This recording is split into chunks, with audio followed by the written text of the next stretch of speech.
Welcome to the Dr. Diane Show, where we explore revolutionary expansion of mind, body, and soul with me, Dr. Diane Hayden. With over 20 years of expertise as a mindset warrior, perspective shifter, and unshakable optimist, I am dedicated to helping you reach your wildest dreams in business, health, performance, and relationships. Learn about the power of thought and how it shapes your life to take risks, change careers, find love, go on adventures, and live passionately with me, Dr. Diane. Get ready for revolutionary ways of thinking, being, and creating an amazing life. The Dr. Diane Show starts now. Hello, everyone. I am Dr. Diane Hayden, and you are listening to the Dr. Diane Show on Transformation Talk Radio. Stay with us for the next hour, where we will explore revolutionary expansion of mind, body, and soul. Each time on the Dr. Diane Show, we have cutting-edge experts from around the country discussing topics on longevity medicine, natural health, mindset, and soul purpose to help you shift your perspective and become a mindset warrior like me. I'm excited today to have Alexis Murphy. She has been a New York State licensed esthetician since 2011. She became licensed in Connecticut in 2020 and started her career with the infamous Benefit Cosmetics and quickly climbed the aesthetics and corporate ladder. She has always had a curiosity and interest in skin, beauty, fashion, health, and wellness, and her journey to becoming an aesthetics entrepreneur reflects these interests and passions. Alexis suffered from rosacea since a teen, along with other autoimmune diseases throughout adulthood. So this allows her scope of practice to be able to treat these areas of concern for her clients with empathy and compassion. Alexis doesn't sit still for long, so when she's not working her magic in her day spa in Woodbury, Connecticut, she is hitting the books, constantly learning and growing her knowledge and understanding of the body as a whole. So welcome, Alexis. How are you today? I'm great. Thank you so much, Diane, for having me. Awesome. Awesome. So I usually love to get right into, your journey, why you decided to become an esthetician and kind of how you went down that path to deciding you wanted to be an entrepreneur and start your own business. Sure. It's a little bit of a long journey, so buckle up. It really started to become apparent to me at a very young age, actually around the age of 9 years old. I was just sitting around my grandmother's table with all of my older cousins as they were getting ready for their big night out in the city. And they were all around their magnifying mirrors, playing with their skin, doing their makeup. And I was like, wow, what is this? This is very interesting. So right at that early age is when it started. Few years had gone on, I had hit puberty, and as you said, I had hit some pretty bad rosacea throughout my teens and my early 20s. At that time, I was actually working full time, and I started to see my own esthetician, and I quickly saw the benefits of working with a skincare therapist. So again, this kind of touched upon that, oh, this is very interesting. This is really starting to spark something more inside of me. But this is going back to the late 90s, early 2000s. So a career in aesthetics or beauty in of itself really wasn't held at a high regard. It was considered more of a hobby. So I'm a bit of a people pleaser. I find most estheticians or massage therapists were people pleasers. So I wanted to please my parents, and I decided to go to college for fashion buying and merchandising. I come from a long line of tailors and seamstresses from Brooklyn, New York, and it just seemed kind of on par for me to learn apparel design and just the ins and outs of the fashion world. I love school. I got a job working in the fashion district, and I immediately hated it. I had a little bit of a crisis by the age of 23, like, oh my God, I just went to school for this, and here I am in the city.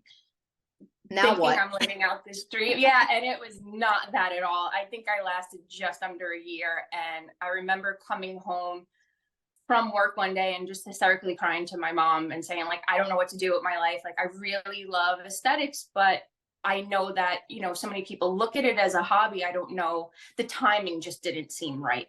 So my mom said, well, you like to travel. There's this new airline, JetBlue. Why don't you submit a resume and see what happens? And sure enough, about 3 months later, I got the call. I went through my entire interview process. And by October of 2005, I was a flight attendant. Wow. And the funny thing that's my airline of choice, by the way. I think for most people, JetBlue all the time. If you're going back and forth, like from the Northeast down to Florida, which is it's a nice ride on JetBlue. That's funny.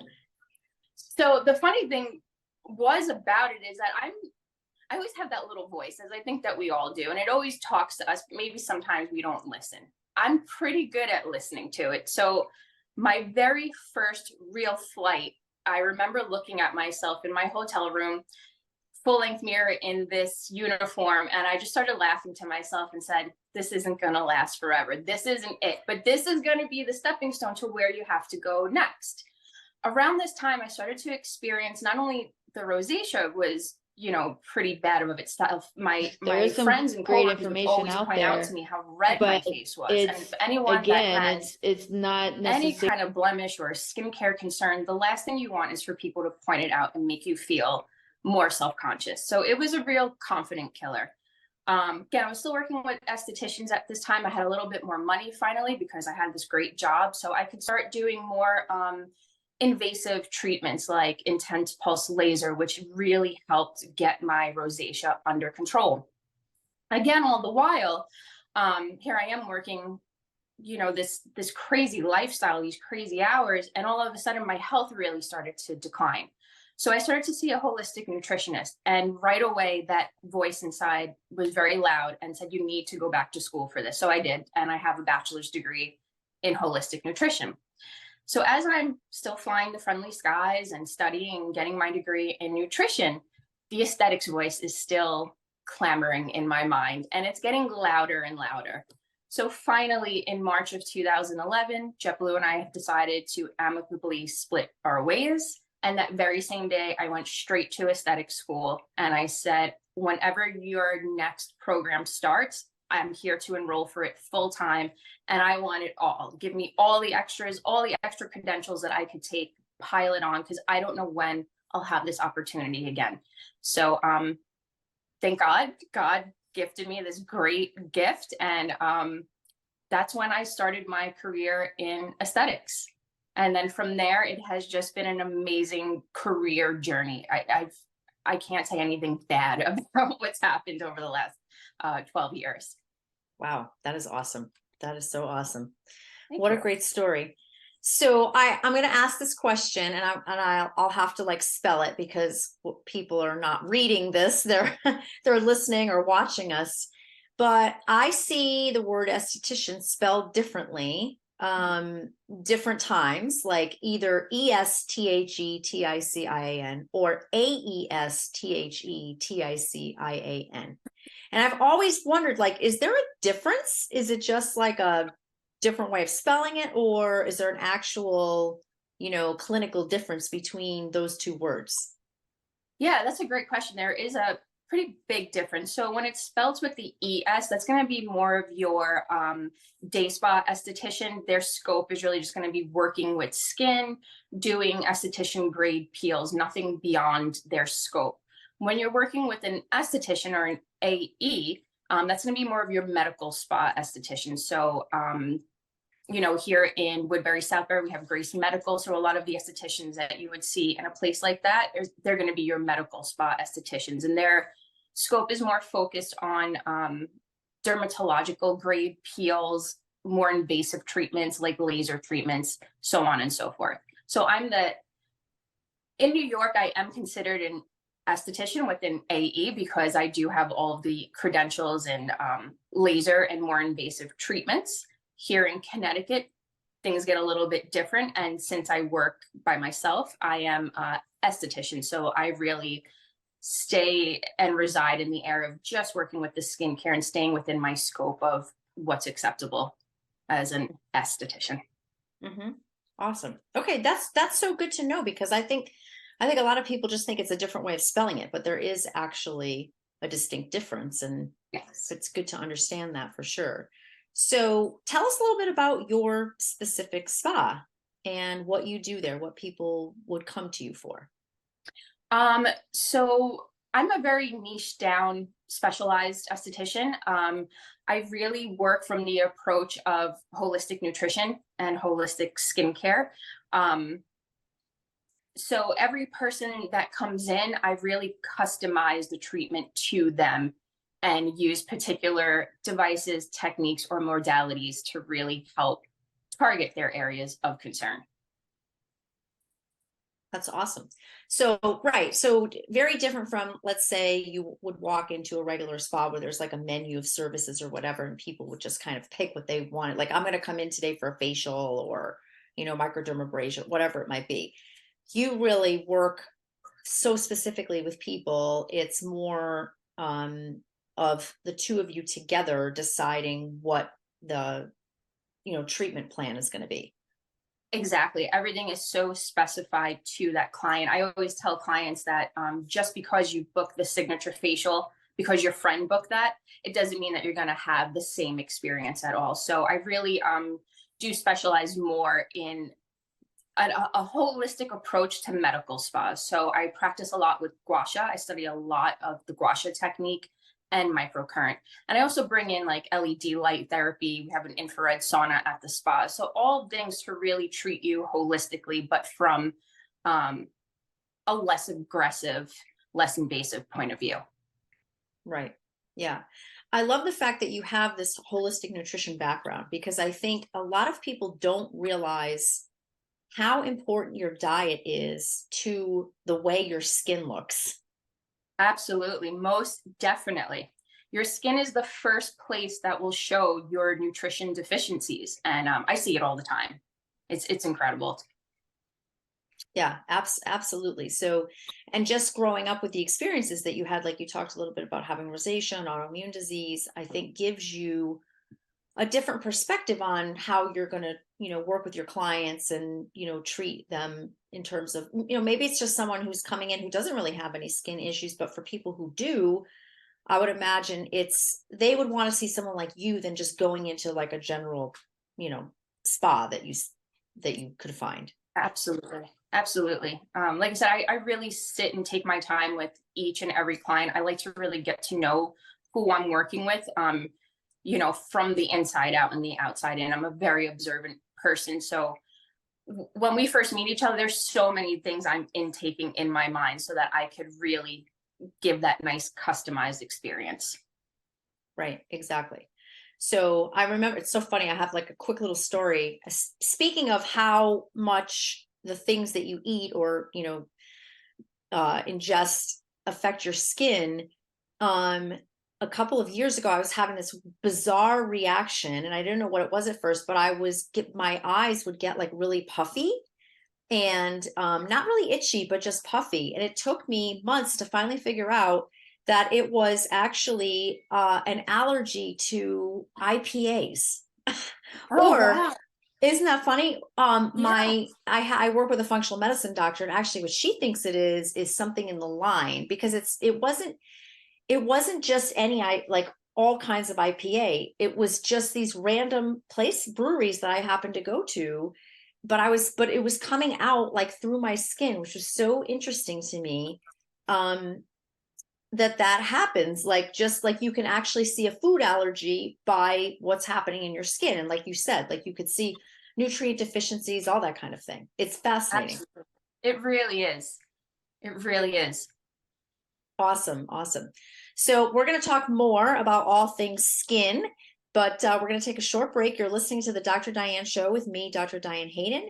When we come back, we will explore more with Alexis Murphy of Skin from Within. Stay tuned. We'll be right back.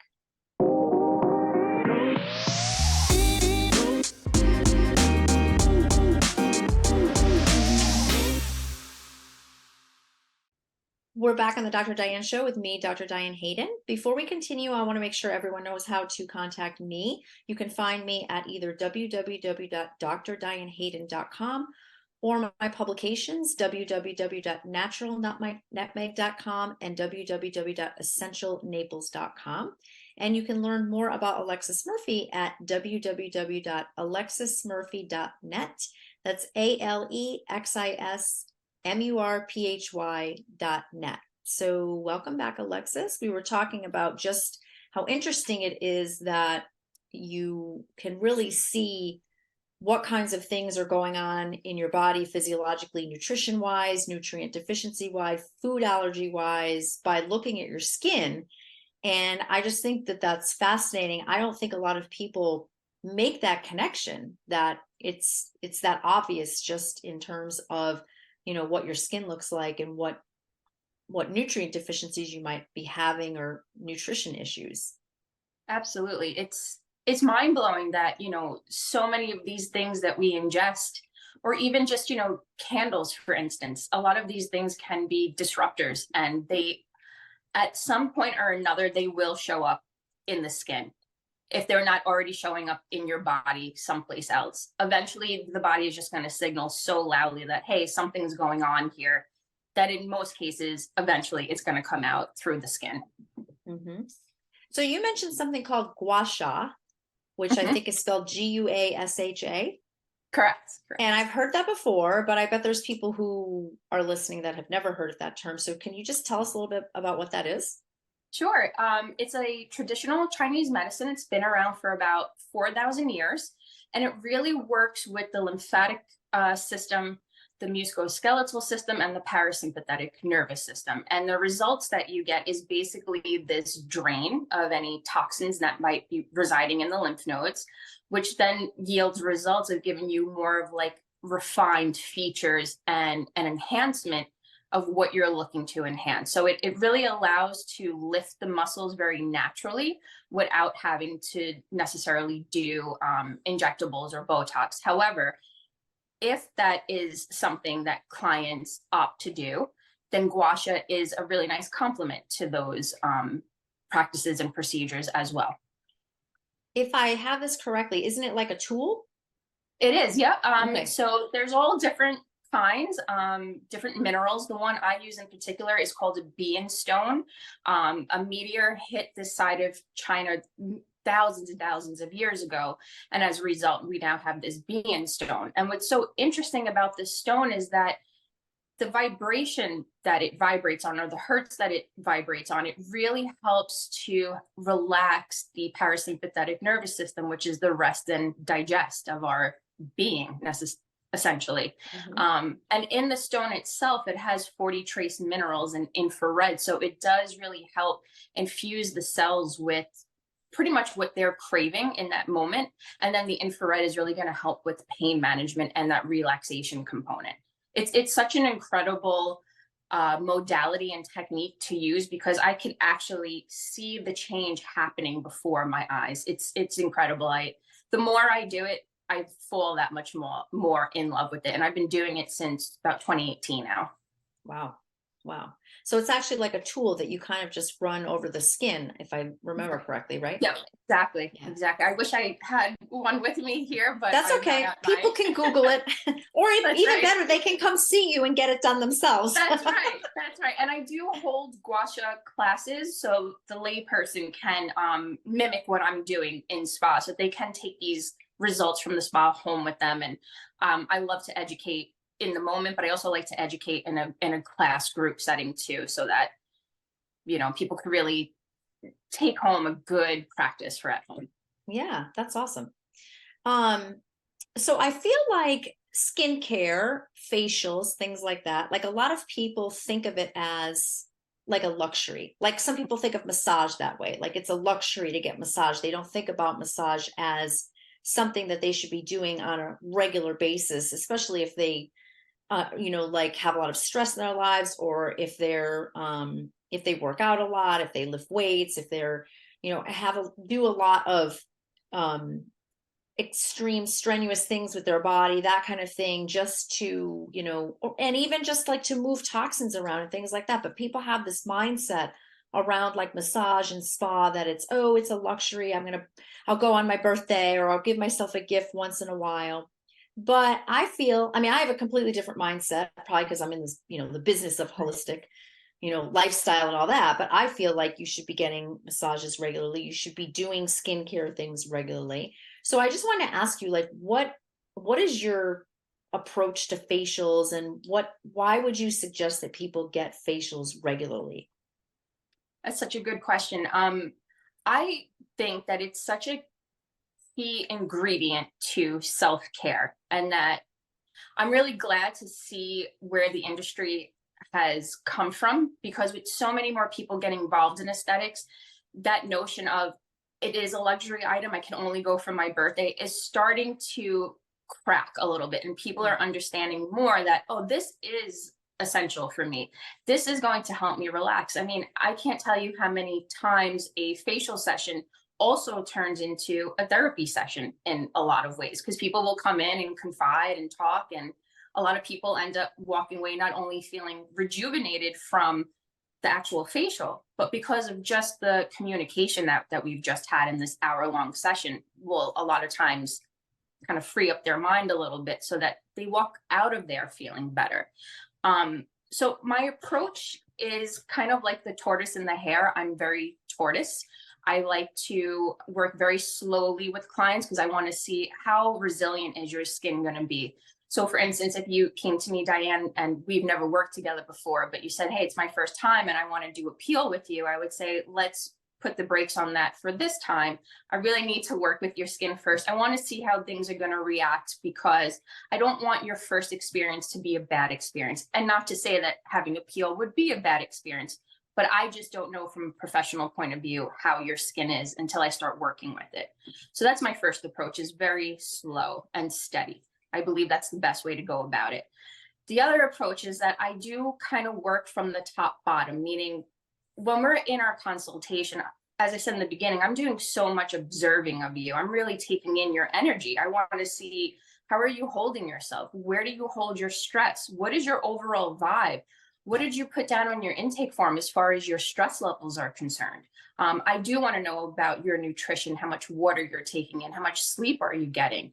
That way, I could kind of go from energy fields to your vibe to now let's actually look at the skin and see what's going on skin wise, and feel underneath that to the lymphatic system, the muscles, the bones, and then of course the parasympathetic nervous system. So I really do try to work on all these different layers so that it's not your average facial at a spa. Like, this is an actual experience, and to really hone back in on, this is essential for self-care, and it's not something that you have to do only once a year because it's your birthday or somebody gifted you a gift certificate. It's a nice thing to do for yourself. And I think so many women, unfortunately, we don't have that. I know, like, from my mom's generation, they were not taught that at all. Like, to go to the spa was a very special thing. And, you really had to, like, put your pennies away to be able to do something like that. So again, it's really nice to see where the industry was and like where it's now going, that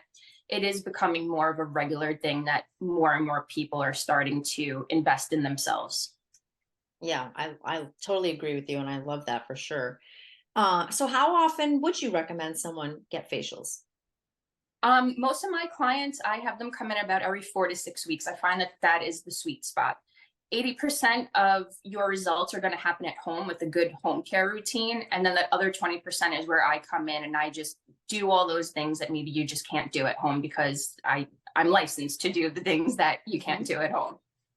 Yeah, that's leading right into my next question, because it's so funny. I was just at a wedding this weekend and I had hair and makeup done, and I'm talking to the makeup artist and we're just talking about, oh, I know what it was.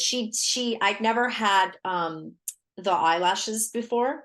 And so we're talking about the eyelashes, and they're like, they were great, by the way. They were the company that did this was phenomenal. And they were the ones where they're like individual ones. So you don't look like a huge deer or something with these like Bambi or whatever. Not Bambi, it's Rudolph. They're the Clarice has those giant like eyelashes. So anyway, my question was like, oh, how am I going to get these off? We're talking about washing your face. And she said something like, well, it'll come, if you have eye makeup remover or whatever, it's going to come off. No problem. They come right off. It's no big deal. And she's like, just make sure you wash your face. I'm like, oh my God, I wash my face every night. Even if I don't have makeup on my face, I wash my face every night. I have so many friends that go to bed with makeup on that drives me nuts. So I want to know what you have to say about that. Well, I like data and numbers. And when I first heard this, I was just like, oh my God, I will never not go to bed without washing my face again. For every night that we don't wash our face, we age it by 7 days. Wow. So if you have someone, for 7 days that didn't wash their face 7 times 7, you do the math and you're like, ooh, I just aged quite a bit. in just 1 week's time. So it's really important, especially at the end of the day. I mean, you have to think about, you're out in the environment and elements. All of these things, they have to fall someplace, and more often than not, they're falling on your skin. So plus, interactions that you're having with people, you're touching your face all day. So it is an incredible practice to wash your face every single night. You'll thank yourself in 30 years because you will not look your age in 30 years time. Your skin will be in tip top shape. Yeah, it's amazing to me. It's like, oh my God, how can you go to sleep? Not that I wear a ton of makeup. I mean, most days it's like a little bit of eyeliner, mascara, that's it. I'm good to go, maybe some blush. But I'm like, I just can't. These are women that have like full on foundation and everything, like all the makeup and whatever, and they're just like, oh, I just go to sleep with it and then I'll wash it off in the shower the next morning. I'm like, oh my God, it makes me crazy. It makes me crazy. But I feel the exact same way. Every time I hear it, it's just a little bit more into my heart. And I say, oh, please don't. Please just wash your face. Then if you don't do it in the morning, I can handle that. But at least at nighttime, just wash the day off of your face. You really will thank yourself in years to come. yeah. I want to get into also like just different skincare lines and things like that, how to decide, what to buy and what you need and all that kind of thing. We've got a minute before we go to break, but just quickly, what skincare lines do you carry? Right now, I'm carrying Sorella Apothecary and Vixen Wellness, and they're both based here in the United States. Okay, awesome. And I'm assuming well, maybe you'll elaborate more on this when we come back from break, but I'm assuming, you would encourage people to really either work with a professional in terms of determining what skincare lines they do use versus just going to the drugstore, let's say, and picking up any old thing. Oh, absolutely. I definitely think it is crucial to work with a professional rather than just going about it on your own to the drugstore or big box store, even Amazon, for sure. Right. Because you never know what kinds of ingredients are in things, and just even to know like what's better for your skin versus somebody else's skin. So we're going to definitely talk more about that. You're listening to the Dr. Diane Show with me, Dr. Diane Hayden. We're going to take a quick break. When we come back, we'll be talking more about skincare with Alexis Murphy. Stay tuned. We'll be right back.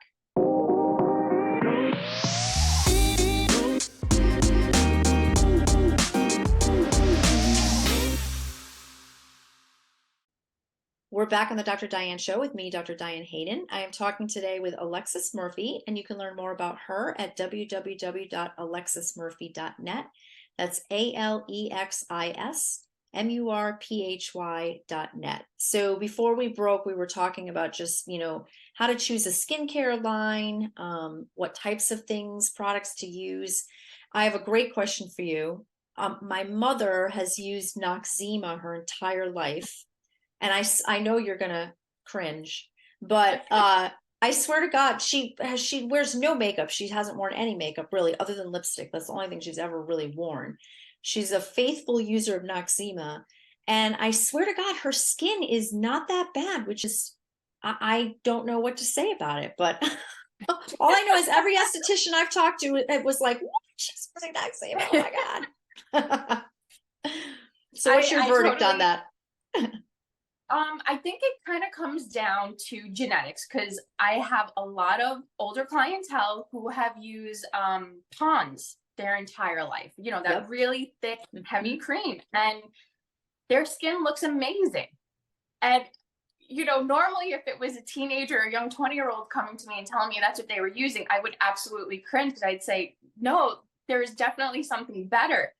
But I think in the cases of that generation, there must have been something in the original ingredient deck that just works so beautifully with the DNA and genetics that these women look, just so stunning now. Their skin is like milk and honey. It's beautiful, and it is very mind-blowing as a professional. Like, how is this happening? But I'm glad that it works, and I'm not necessarily against drugstore brands, because there are some decent ones that are out there, and everybody has different price points. But I'd like to urge people, just do your homework a little bit, because not all skincare lines are created equal, and not all ingredients are good ingredients for the skin. Yeah, exactly. I think our our audience, well, if anybody reads Natural Nutmeg or Essential Naples, they know they've read a million articles on just all the different kinds of garbage that's in, not just skincare, but lots of different beauty products, personal care products, lotions, shampoo, conditioner, that kind of thing. I think we've drilled it into their head what to stay away from. Yes. But yeah, I mean, sometimes it makes me crazy when I pick up something and I look at it and there's like 45 different ingredients and half of them I have no idea what they are. It's just nutty. So Right. if someone like for a skincare regimen, what are the things that you recommend people, use on their skin or do, let's just say? Like, Um, I would say, you definitely want to have the right cleanser for your skin. So a big question that I ask a lot of my clients, especially newbies, is when you're using your cleanser at home, how does your skin feel afterward? Does it feel light and rejuvenated, or does it feel tight and dry? If it's tight and dry, then that means that cleanser is not the right one for you. So that's where everything begins with with good skin health, is the right cleanser for your skin. And then from there, definitely you want to have that hydration component. So whether it's a toner or a serum that has hyaluronic acid in there, everybody should have hyaluronic acid on their skin. It's going to hold its water weight inside of your skin. So it's really going to help to plump up the skin and keep the water inside of your body, essentially.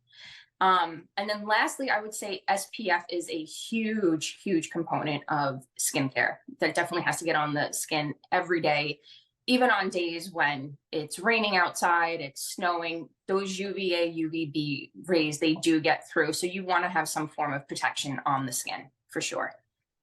okay, awesome. So really kind of just three simple things like, cleanser, toner, serum, and a moisturizer. Yep, exactly. And everybody's different. I have this skincare minimalist that comes in, so I don't want to bog them with, my routine, which is probably about an hour long. And then I have people who are a little bit more excited and they go, okay, I want to do more than just 3 products. And then there's the skincare enthusiast, which I have a feeling that's probably where you reside. And that's definitely Mhm. where I reside, is the skincare enthusiast. So just, really taking in each individual person and giving them the best recommendations based on their lifestyle, their time, and of course their budget. Yeah, awesome. So who would you say your ideal client is? My ideal client is someone who really understands that this is a self-care component. It's not just a luxury item. And they want to start taking care of themselves and really want to start committing to their skin. And on the other side of that, that they understand that I am a small business owner and respect and honor my policies and procedures and just overall suggestions that I may make. I really do pride myself on spending a lot of time with my clientele. I'm a relationship based esthetician. So I like to work with people who are very open to that and want to also make that connection back to me. Those are really my ideal clients. Yeah. I mean, it's very clear to me, like just from talking to you, the little bit that we've been getting to know each other today, how different you are from I'm going to say there's only one other esthetician that I think I've worked with, and she doesn't even live here anymore. She moved to St. Martin, Oh, which nice. is amazing in and of itself. Yes. But Yes. she had a place in Avon for years and years and years, and she had a very similar mindset and background to you. But you're kind of few and far between. Thank you. I appreciate that. I enjoy being different. That's for sure. Yeah, I just love the fact in terms of how many things you're looking at. I mean, you really embody the holistic aspect when you're talking about, what you're, even just the energy of a client or, they're all the things obviously that you have them answer the questions on your intake form, learning about them, their different lifestyles, sleep and nutrition and all that. But subtle little things that you're looking for that most people wouldn't even realize that an esthetician would do. Yeah, absolutely. And like I said, I love that. That's really where I thrive, is in that, making that connection to somebody. Yeah, that is awesome. Thank you. So tell us about one skincare myth that you wish people would stop doing. Over exfoliation. Just stop exfoliating until you talk to a professional. I Really? all the That's time, all the shocking. time. I don't know exactly when it started. I remember, when my dad growing up, he would always tell me he had acne growing up. And back in the 60s and 70s, it was about benzoyl peroxide and dry out the skin, dry out the skin. And then, when I got to be a teen, I was dealing with rosacea. It wasn't about healing and nourishing the skin. It was the same concept: Noxzema, sea breeze, dry out the skin, strip it. And that notion has really stuck around for quite a long time. So getting people to break exfoliating is Mm. very difficult, because I get so many clients that come in with basically carpaccio skin. It's just, the skin just doesn't have time to heal. And when I say exfoliation, I'm talking about physical exfoliation that have the little beads in there, or perhaps the shells. Retinols, retin-A's, people often will overdo it with a retin-A or a retinol product, even like tretinoin. Sometimes the things that you may get from your dermatologist, or, like your medical spa providers, you don't need to do it every day. So I would really urge people, reel it in and stop exfoliating until you work with a professional that can give you a much better plan on how to go about exfoliation. Yep, that's good. That's interesting. That is interesting, because I bet people that's going to be a shocker, I think, for a lot of people, because I think they have to do that every day. Oh no. But and it makes sense when you think about it, because you are kind of like, it's not, I would say damaging, but it's like a insult to the delicate skin on your face, and to That's be right. doing that every single day, you're right, doesn't really make sense.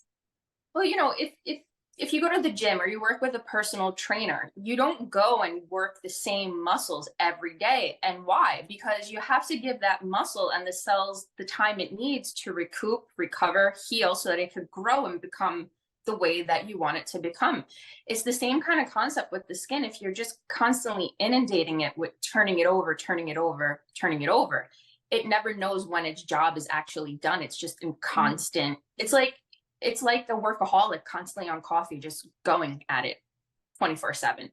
Yeah. And we don't know what happens, like eventually that will break down. So the same thing happens with over exfoliation. Eventually the skin is going to break down. Yeah, that makes total sense. So tell us about the other services that you do. We talked a little bit about facials and gua sha, but what other things do you offer?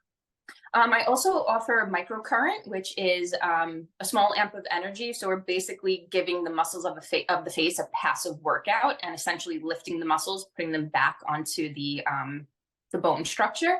I also specialize in reflexology, lymphatic drainage massage, um, laser treatments, microdermabrasion, chemical peels. And like I said, I have the degree in holistic nutrition as well. So I do kind of bridge that gap a bit within my practice. Hmm. That's awesome. And of course, I do brows and lashes too. As you said in the beginning, I worked for Benefit Cosmetics, so I'm very brow forward. I love eyebrows. It's one of my favorite services to provide. Oh, that's awesome. Yeah. Do you do dermaplaning? I don't do dermaplaning because you have to be under the scope of a doctor in Connecticut in order Okay. to. So I it's didn't know out of that. my Huh. it's out Yeah. of my scope of practice here. Okay.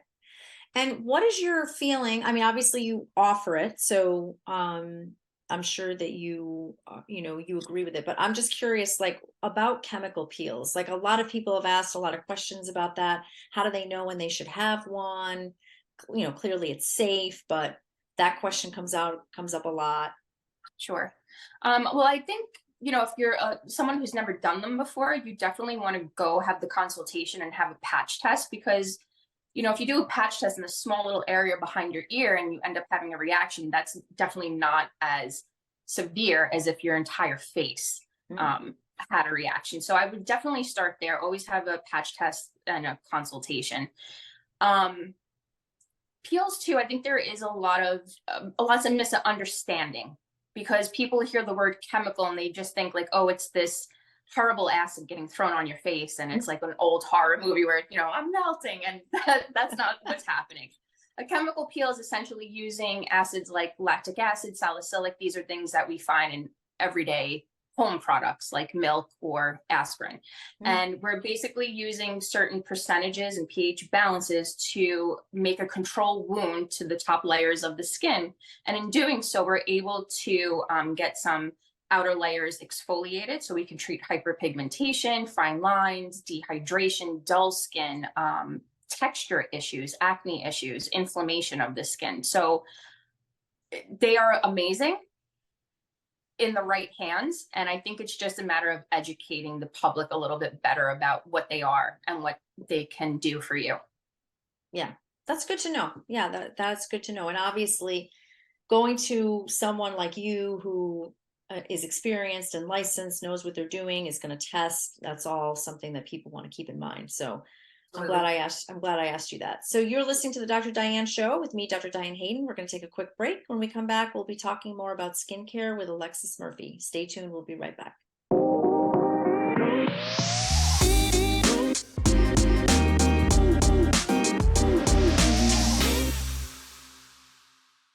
We're back on the Dr. Diane Show with me, Dr. Diane Hayden. I am talking today with Alexis Murphy. You can learn more about her at www.alexismurphy.net.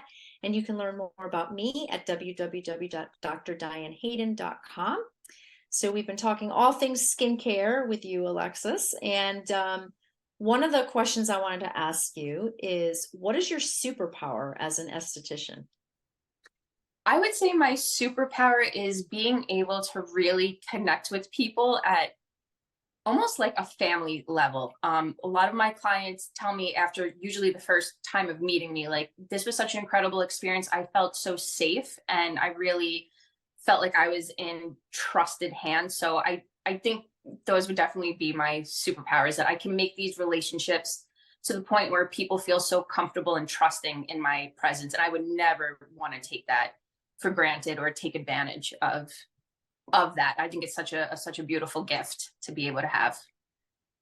Yeah, I think so too. And it's kind of like, it's very similar, I think, to choosing the right massage therapist, because it's kind of a very intimate thing, and being comfortable with that person is so important, and feeling like they're really, invested in who you are and what your needs are. And just like everything we've talked about with what you do in terms of your clients, I could totally see how they would feel that way, just because of the way that you run your business, for sure. Thank you. Yeah. So tell me, if a client approaches you with a specific skincare goal, because I know what you said, like, it's when people come to see you, it's different. It's not like, I'm just going to call, I'm going to book a facial or whatever it might be, and I'm just going to go to the spa and that's what I'm going to get done. There's no like real, more in-depth interaction about what this what their specific skincare needs might be and what you might recommend doing something different. So if they come in saying like, oh, I want to reduce sun damage, or I have some other issue that I want to work on, what guidance do you offer them? I usually want to take a look at, their current skincare routine, and then I more often than not have to plug in, let's get in that hydration component because that's going to make such a huge difference. And if someone, let's say for the sun damage came in, I would get them on a tyrosine inhibitor, which basically stops hyperpigmentation from coming up to the surface. So we want to completely suppress it in its tracks. And then also with that, again, SPF, I can't drive home the SPF point hard enough because it really is so important for the skin and how it's going to look over the length of your life. And not to say that you shouldn't get any sun. I know there's a lot of back and forth with that. That's not my scope, but I do think that it's okay to get a few minutes of unfiltered sun exposure. So you're getting that vitamin D component, but ultimately after 10, 15 minutes, really get that SPF on the skin because it's going to make such a huge difference. So the hydration, a tyrosine inhibitor, and SPF is where I would start guiding if they had come in with those specific skincare concerns. So that's so interesting. I didn't even know there was a particular product that actually stopped the hyperpigmentation like that. That's fascinating. It's amazing. It's one of the reasons why I picked Sorella Apothecary as my main skincare line, because they were really very innovative in their formulations. And before them, I had worked with lots of skincare lines, but I've never even come across tyrosine inhibitor. So this is something I've really been learning more about since 2017 when I initially brought the line on. So it's really a very interesting ingredient. And what's your feeling about, like, I know a lot of people who read our magazine are very hardcore on everything being organic and non-toxic. And I realize that for some types of skincare treatments, you can't necessarily not have, I'm going to call it a chemical, I guess, certain things like that in it, because that's what really does the work on correcting sun damage or skincare issues in that. So just like, what's your feeling on that? Just the whole people being concerned about using something that's not, completely organic or doesn't have any chemicals in it. That's a really good question. I was also one of those people that everything had to be organic, organic, organic. But as we all grow and we age and we learn more and more and more, I've learned a lot more about synthetic ingredients. And a lot of times, if it's the right percentage and it's done right, synthetics could actually be more beneficial than in a lot of cases organic. Because we have to keep in mind too that you have to be able to preserve a product in a bottle. And sometimes with organic, you're not always necessarily able to do that, at least not for a long period of time. Whereas a synthetic ingredient will allow for that to happen while still yielding really good results and not disrupting the endocrine system, which I think is super important. Yeah, that makes total sense. Yeah, I think it's just a balance, right? Like of Exactly. trying. Go ahead. I think when it comes to nutrition, this is something, even though I have a degree in nutrition, I'm Italian. I really like to eat a lot. And sometimes you go off the rails a little bit and you don't always check ingredients. And then my autoimmune will flare. So I think when it comes to food, it's more important to really know your ingredients and know what they mean. Maltodextrin, that's not something that's in our everyday vocabulary. That's probably not an ingredient that you want to be ingesting. But I think when it comes to beauty products and things like that, like I said before, having something in small doses is okay. Yeah, I would agree with that, I think. And like you said, like it's I remember having this discussion with an esthetician years ago, like, and her thing was you can't maintain the integrity of the product when it's all organic. It doesn't last. So as great as that might be, if someone's not able to use it in a week or 2 weeks, it's going to go bad in the jar. So it's kind of like a moot point. Exactly. So tell us, what are your top 3 skincare tips? My first one would be, if you have a magnifying mirror, throw it away. Oh no. Wait, how am I going to put my makeup on? If you're using it for that purpose, it's okay. But if you're one of these people, and I'm guilty of this, I used to do this all the time as a flight attendant. I would go into the bathroom, find the magnifying mirror, and just start going wild about my pores. So if you have one and that's what you're using it for, throw it away. If you're using it because you need to be able to see your makeup, that's totally fine. But if you're doing it to dig and pick at your skin, get rid of it. No, gotcha. My next tip is definitely good hydration and nutrition. That's, as we talked about in the beginning, is really going to yield amazing results on the skin. And third is actually rest and relaxation. I think it's so underrated. We love to go, go, go, go, go all the time, but there really is something to be said about knowing when to put it down for the day and really just rest and relax and just kind of be in the moment with yourself or your significant other or your family or whatever's going on. Just really enjoy those moments because, happiness will show on the face. So does stress, and happiness looks a lot better on the face. I love that. I love that. No, it's so true. It's so true. That's how important stress, like just to understand how bad it is for you on a number of different levels, but also skincare. Like, I don't know if people think about that. Like, we understand stress is bad for a number of other physiological systems, but not necessarily what it does to our face. That's right. So how can people find you, get in touch with you? We know you have an amazing spa in Woodbury, and people can find you at www.alexismurphy.net. Any other ways that you want people to get in touch with you?